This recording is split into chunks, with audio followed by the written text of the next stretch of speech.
한 주간 발생한 뉴스를 재정리해보는 시간입니다.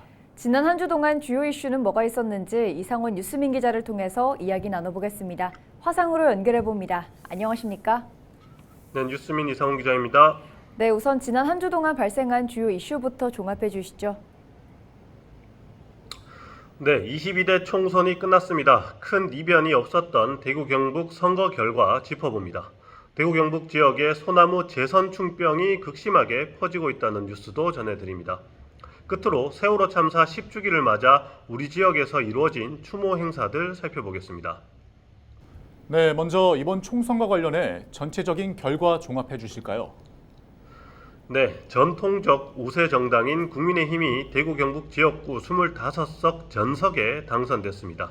경북 경산 선거구가 마지막까지 탄세를 가늠할 수 없는 박빙세를 보이긴 했지만 한동훈 국민의힘 전 비대위원장이 두 차례 찾는 등 선거 후반으로 갈수록 국민의힘이 총력 지원에 나서면서 조지현 후보가 당선됐습니다.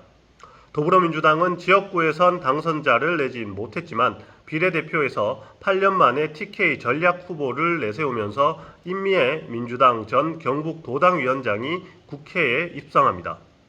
개혁신당에서도 한때 대구 출신으로 지역 출마 가능성도 언급된 천하람 변호사가 비례대표로 당선됐습니다.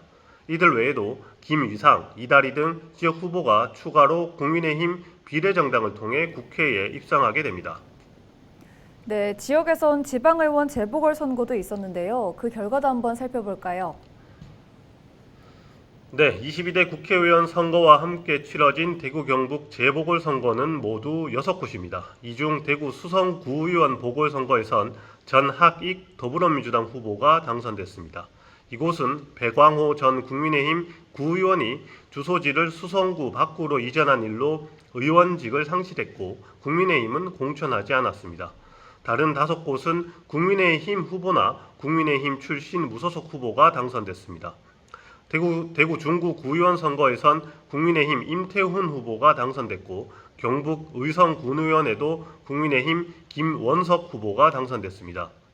김천 시의원에는 국민의힘 비례대표 시의원 출신인 무소속 김응숙 후보가 당선됐고 울진과 영양에서 치러진 경북 도의원 선거는 각각 무소속 김재준, 국민의힘 윤철남 후보가 당선됐습니다. 네, 소나무 재선충병이 전국적으로 확산세를 보이고 있는데요. 대구 경북 지역의 상황은 좀 어떻습니까?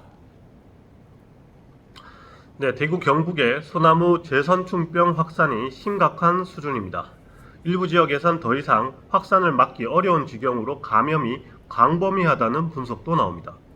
녹색연합은 확산이 심각하게 이어지고 있는 건 지역 행정기관이 방치하고 있는 탓이라며 이번 국회의원 당선인들이 총력적인 대응에 나서야 한다고 촉구하고 나섰습니다. 특히 녹색연합은 경북 포항, 경주, 안동, 성주, 고령 등은 확산을 더 이상 막을 수 없는 상태라고 평가하고 있습니다. 이 지역들은 정부가 지정고시한 소나무 재선충병 특별 방지구역이기도 합니다. 녹색연합은 재선충병 감염 확산이 워낙 심각해서 더 진행될 경우 예측하지 못한 재난이나 재해를 맞을 수 있다며 거시적 대응을 주문했습니다. 세월호 참사가 10주기를 맞았는데요. 우리 지역에서도 추모 행사가 열렸죠. 네, 세월호 참사 10주기를 맞아 지역에선 일찌감치 추모 움직임이 일었습니다. 지난 1월에는 대구 시민위원회가 구성돼 추모 문화제 등 각종 행사를 준비했는데요. 지난 12일에는 도코 아트홀에서 세월호를 생각하는 예술인 음악회 다시 시작되는 노래가 진행됐고 독립영화 전용관인 5호 극장에서도 세월호 10주기 특별전이 상영됐습니다. 13일에는 동성로에서 대구 시민대회가 열려서 더 이상 사회적 참사가 재발하지 않는 안전한 나라 만들기에 마음을 모았습니다.